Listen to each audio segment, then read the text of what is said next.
Hi, I'm Hannah, and this is Radhika, and we're here to talk about our evaluation. Yeah, for part of our evaluation, we thought it would be better to do a video to talk about our editing techniques that we acquired.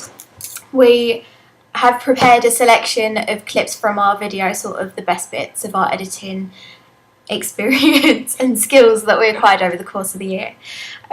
We've taken them from our music video, which was an indie music video that has been given really great feedback.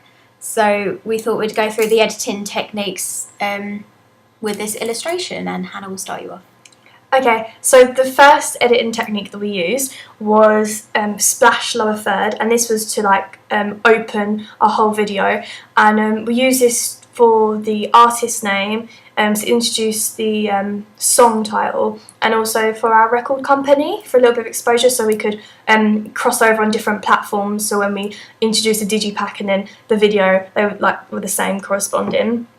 So yeah, as I said, we used splash lower third, which gave this really nice black and white effect, like the black splash with the white titles.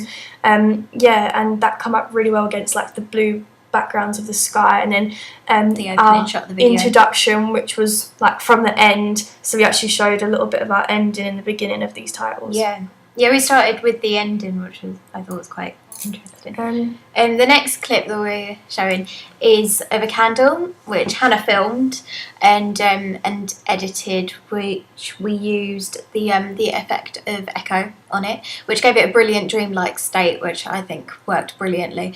We have a couple of those sort of type shots through the video. We have one showing a bit later, also to give that continuity of the dreamlike state that our character is going through. Yeah, we actually I blew the candle out, so in the shot we it was so it looks a bit slow motion. Yeah, it kept on blowing it out. It was move on. It's sort of nice the way it sort of fights with the wind as well. I think it looks really beautiful, and the colour, I think sort of it's quite soft, which works perfectly with the rest of the video. I think I should talk about the lip syncing. So yeah, should I talk about that one? Yeah. And we had our actor lip sync the whole song so that we could pick out little bits that we wanted to add in. He wasn't the best because he didn't really know the song, so we only had a couple of clips that he actually was in time with the song. But the one little short clip that we did get, we used an effect.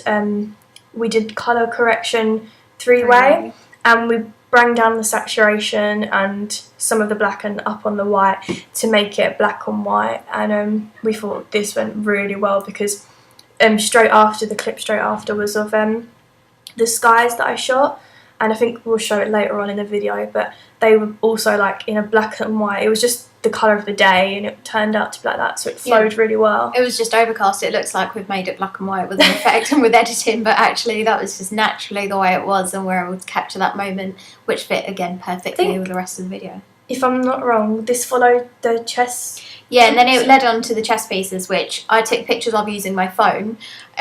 So we used a massive range of media technologies throughout this video.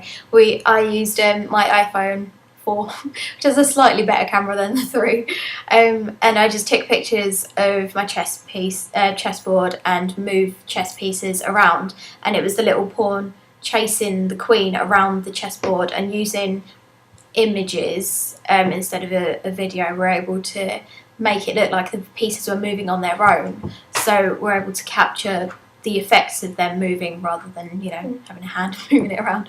And I thought it was brilliantly reflected in the narrative of the piece, because it showed how the guy was chasing after the girl, and it was like he's a lesser man really chasing after the noble queen. It represented a game kind of thing. Yeah. It represented the game between them and how he was after her, and how he doesn't realise how serious his actions are also. Yeah, the way it ends is perfect, because he knocks over the queen, and the queen is just lying there on the chessboard. Great. But the effects, like Hannah said, it led on perfectly with that sort of theme of the black and white colour image theme that ran with it.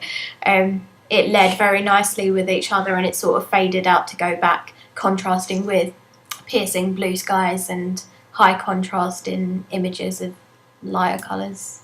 feel really short.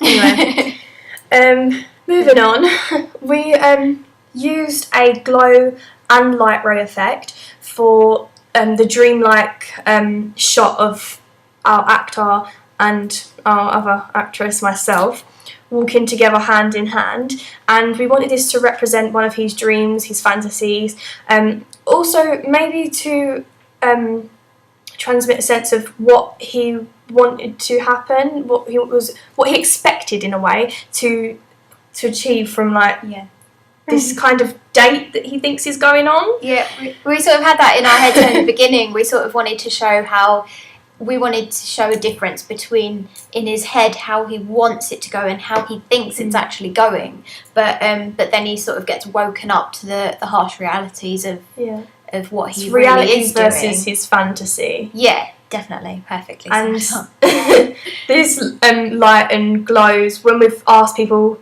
what they thought of the effect, they thought it was great because they actually understood that it was a dream. Yeah. Because it's completely different to all the other shots that we had taken. So it's quite clear that it's a dream.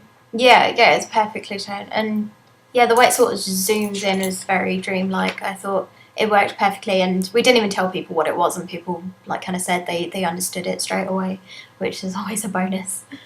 So that sums up our editing uses. We I don't think I said in the beginning, but we did all of this using Final Cut Pro, which I think, even if you just put normal basic footage in there, it looks professional, but let alone using all of our editing techniques that we acquired over the year, we were able to develop the professionalism of this piece. It looked very sleek and stylish, and it looked perfect straight to go onto TV, and really it looked like it could just go straight onto TV. It looked very, very good.